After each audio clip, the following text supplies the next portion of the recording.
This is TWiT. I wanted to take some time to talk a little bit about Windows licensing. A few things have happened in the last year that I think many of us didn't think would ever happen. It's been a busy year for Microsoft on many fronts. Last year, Microsoft announced that there would be a free version of Windows for devices with screens smaller than 9 inches. Microsoft also announced that there would be a free version of Windows 10 for Internet of Things. And then, of course, just this last week, there was an announcement that Microsoft would allow for free updates for users of Windows 7 and Windows 8, even those with illegal copies, even though, again, there are restrictions if you have a non-genuine version of your OS. Windows has been a profits center for Microsoft for such a long time. It's strange to see this turnabout. Cheeber, let me throw this over to you first. What's this all about? I mean, it seems as if Microsoft is starting to say, well, Windows is a loss leader. Well, I'm not sure they're really saying it's a loss leader per se, but trying to solidify their position.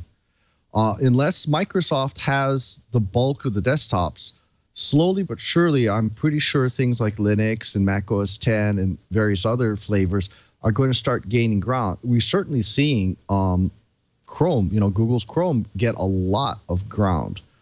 And so by solidifying their position and making it available even for things like a Raspberry Pi 2, where you have free version of Windows Embedded 10,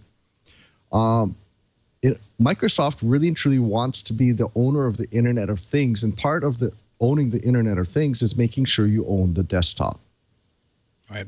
Curtis, all of this is happening in some fierce pressure from, as Tibert mentioned, Google Chrome on the low end, and from Apple, actually OS X on the high end, both of which have free updates for their OSs. So Microsoft was sort of the odd dog out. Yes, they still have huge market share, but could it be that they were seeing the writing on the walls and they realized that OS is now a commodity? It's raw materials and you make your money elsewhere. Well, I don't know that it's so much a commodity, because look at what they haven't talked about, and that is pricing to their OEM partners. Relatively speaking, few of their licenses for Windows are just bought off the shelf. The vast majority come pre-installed on hardware.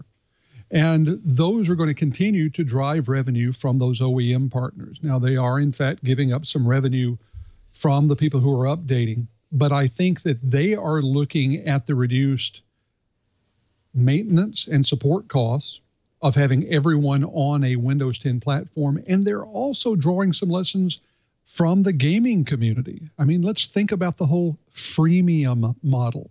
That's a lot of what you're getting here.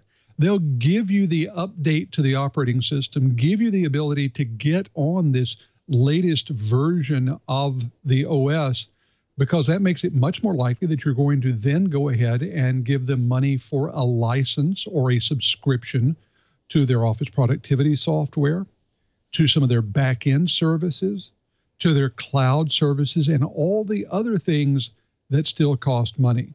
I think that this is one of those cases where they can see a reduced revenue stream from this particular source and plan on more than making it up from other sources.